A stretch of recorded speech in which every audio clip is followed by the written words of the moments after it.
Hi, my name is Dolly Quinta Mungai and I am 32 years of age and I'm originally from Kenya, but I was born and raised in the UK. How can I start my story? I'm the only child, so I come from a very small family, and I'd say I've had a wonderful childhood. I'm so grateful to my mom, who's been an absolutely amazing, fantastic parent. I'd say my journey started, I have a condition called dyslexia. Dyslexia is a coordination disorder, so you mix up numbers, letters, you have a great memory, but you can be forgetful. So throughout schools you can have certain problems, like you might find it difficult to read out loud. You might also find it difficult to spell, and dyslexia affects people all completely differently. For instance, mine's coordination and spelling. So as a child growing up, I would say I was a very disruptive child. Some would say I was the class clown. I made a lot of noise in class, so I was labelled as the naughty kid, until when I went home I was a completely different character. So my mum started to notice that my behaviour patterns were different, where school would call and say, you know, Dolly's misbehaving, she's not like listening in class, she's been very disruptive, she's been very argumentative in class. And my mum would always say, but when she comes home, she's absolutely fantastic. You know, she's great, she's good as gold. So my mum took me to a behavior psychologist to see if there was like a problem with my behavior. And the psychologist said, no, I'm emotionally connected, so there's no problems with my behavior. And it took me to an educational psychologist and realized that I have a thing called dyslexia. So that was my coping mechanism in class, to be disruptive and to be the class clown. So from there, I'd say I got diagnosed when I was 13. So it's really important for people to try and diagnose their kids early, because as soon as they grow up to a certain age, that's exactly like I said, I had behavioural problems where I was disruptive, wasn't listening. So as soon as I got diagnosed, my life became a lot easier, because I understood why I behaved the way I behaved. I understood why I was not academic like my peers. I found it hard to read out loud in class. I found it very difficult to coordinate numbers. I found it hard to do simple things like tie my shoelaces at the beginning.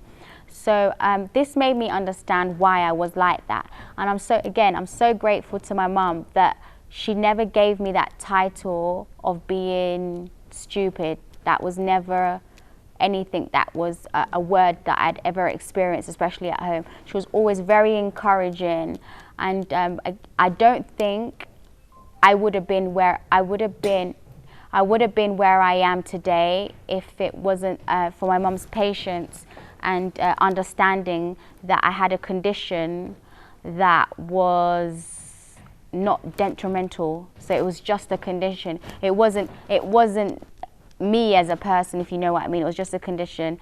And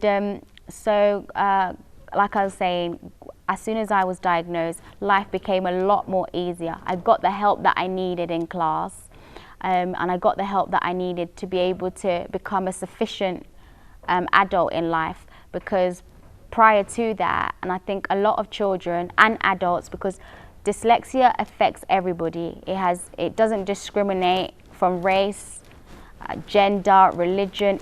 Anyone can have dyslexia, you know, and it's not a crippling thing, because there's so much pressure for us as people to do well academically, and we all can't be the same, you know. We all can't be lawyers and doctors. We all can't get straight A's and straight B's. You know, that's just not how we're created.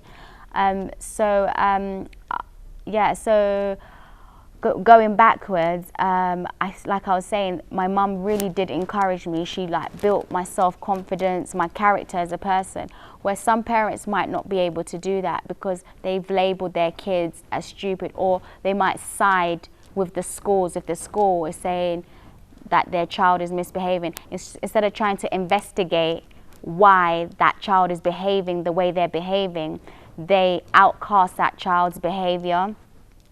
And these kind of things can be very, very detrimental to someone's growth, because this is where alcohol abuse starts to come in, drug abuse starts to come in. When you feel inadequate, when you feel like you're not like everybody else, so you start to feel like you start to feel a lot more withdrawn. So I'm very lucky. Before I got to the age where I care what everybody thinks, I would already been diagnosed. So I can only comprehend with how some adults with this, because dyslexia is it's not like a flu. It doesn't go away. It's something that lives with you forever. You know, if you're born with it, you have it. And funny enough, out of 10 people, 4 people have dyslexia. So in this room now, at least 2 people have dyslexia. They just don't know it, you know, and they've just learned to cope with it by avoiding things, maybe not texting back, and people think, oh, so-and-so doesn't text back, they're ignorant, you know, so-and-so always comes to work late, you know, they don't know how to keep time. But no, it's because they have a problem. And that's why as people, we need to start to empathize. Instead of putting people in certain brackets and certain boxes, we need to start to empathize with people's conditions and being able to be a lot more empathetic. Because if we're not empathetic, it's going to get to a point where so many young people are going to feel more and more and more inadequate, and there's going to be a lot more depression, a lot more suicide rates. So what I would really like is for parents and schools to be able to diagnose children from early with dyslexia, and also bring about the awareness into Kenya and let them know that, you know, like I said, I'm 32, I run a successful fashion business, and being dyslexia has not hindered me from traveling to 52 countries, has not hindered me. You know, I'm able to build relationships and I'm able to live a normal life. But rewinding, if I didn't get the help and support that I needed from early, life could have been a lot more different. You know, because I could only imagine if somebody has dyslexia as an adult now, how embarrassing or ashamed they must feel, or if their children come and ask them to help them their homework and they can't, how as a parent or even as a person, as an adult, how that must make you feel inside. But if you knew what you had, you would know that it's just a condition, you know, that it's not personal. It doesn't affect you as an individual. So so I really think it's important that, especially in African countries, that we have awareness of this. And I'm also I'm going to start a program where I'll go to schools and we'll be able to diagnose children with dyslexia, get them the support and the help that they need, and to be able to live fulfillment lives and be able to carry on as adults and, you know, live normal lives, you know, and also for parents to be able to cope with their children and not push them, and not, most importantly, not label people and put them in brackets. There was more than one sign. Like I said before, my behavior patterns in class, and that was my coping mechanism to be disruptive, so I don't have to do my classwork because I wasn't able to do it.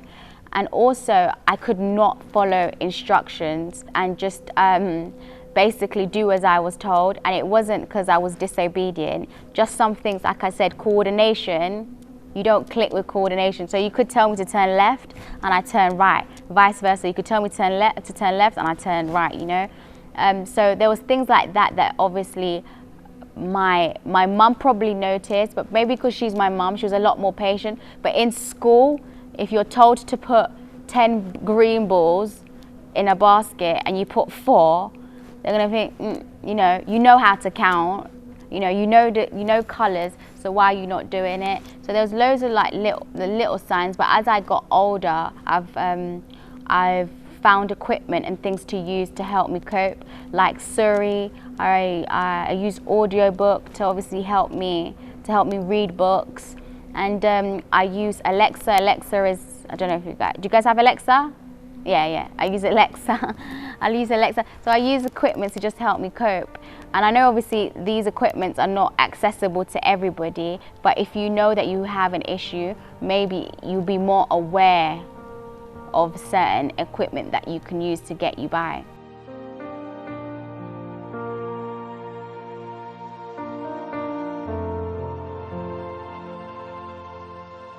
Like I said to you, I run a personal shopping business, and if I don't communicate with my team, sometimes via text, communications can be off, you know. They might not misunderstand what it is that I'm saying.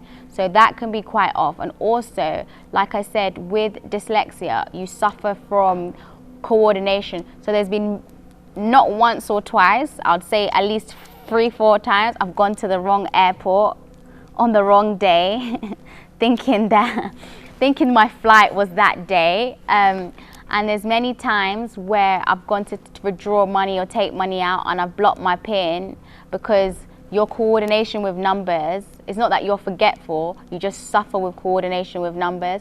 So then you maybe just use something that's a lot more simpler that you can cope with. Like with my watch, I have a red background, so it helps me read numbers a lot easier. Where if it was black, if my face of my watch was black, I will struggle to read the time. Where now, you see, I've identified that and found a solution.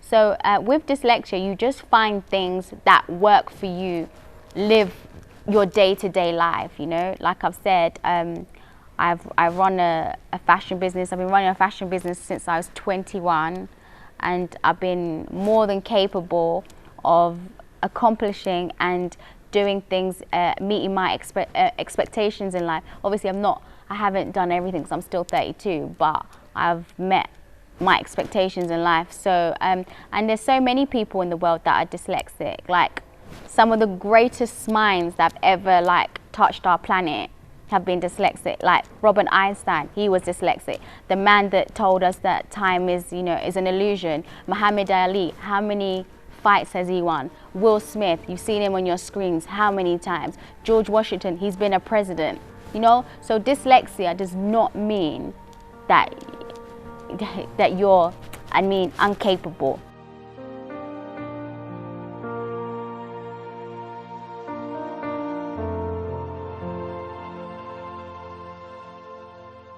I've found being dyslexic, there's things that I'm very strong at than other things.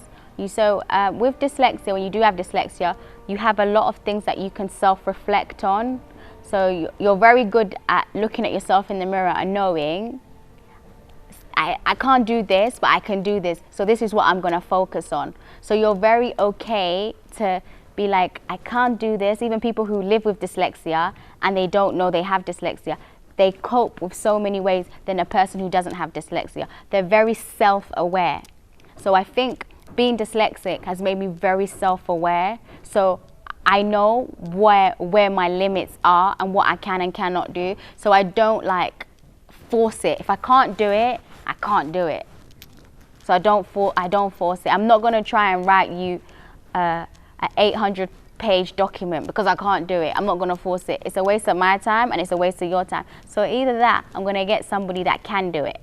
Having dyslexia, you do have to be with somebody that's patient, you know, and somebody that's understanding, because you can understand if you're having an argument and you text somebody and you're dyslexic and you're frustrated, it makes no sense when you're texting if you're frustrated. Where if somebody else can compose a text message that's very clear, my text messages won't be clear. So you'll probably be like, meet me, come, she went, they go, and you'll be like, what? So no, you just have to be with somebody that's patient. But the thing is, what I can say personally, I've accepted it. So everybody around me has no choice but to accept it. I'm very comfortable with saying I cannot do this, and I'm very okay knowing that I cannot do it. I don't lie to myself and say, oh, you know what, Dolly, you're gonna become the next Steve Jobs, you know. Obviously I can, but you know, maybe I can't, but you know what I mean. I don't like force it. I'm not going to say I'm going to become the next big lawyer, because that's not what, you know, it's something that I can't really do. Do you know what I mean? So I don't force things. The reason being why it hasn't affected any relationships that I have is in England, it's you know, if I go somewhere or I'm filling out a form and I say, oh, I'm dyslexic, you know, it's okay. You know, they'll give me time. Or if I'm doing something, I'm on the phone to a company and I'm unable to, if they tell me to write something down, I'll say I'm dyslexic. They will say, oh, I'll email it to you. So people are very aware, so it makes life a lot easy. But I just think in Kenya, where people are not aware, you can only understand, you can only like empathize with how hard it must be. I've just been very lucky that I've been in a situation where people are aware. So it doesn't, you know, if I'm somewhere, no matter where it is, if I ask the person next to me, oh, I'm dyslexic, how do you spell this? No one looks at you like you're strange, because everyone's aware of it, they understand. So I think that's why I'm so passionate about bringing awareness in Kenya. I would say avoiding things, not maybe texting back or being late to certain places, and also getting things wrong. And you could also like kind of think how many people have lost their jobs by this, because you know, their boss, maybe they've come to work 3-4 times late, and their boss thinks they're not committed. But it's not that they're not committed. They have an issue. But that's why it's so important for us to be a lot more kinder to each other, and parents to encourage their children and not to be so harsh on education, because we cannot all be the same. And that is something like, we cannot all be runners, we cannot all be athletes, we cannot all be scientists, we just can't. That's just not how, as people, we're created. That even with animals, I also feel like with people, especially us people, we're so judgmental, where in the animal kingdom, a zebra is a zebra and it's okay to be a zebra, a lion's a lion and it's okay, but we just place so much judgment on other people, where it just complicates everything.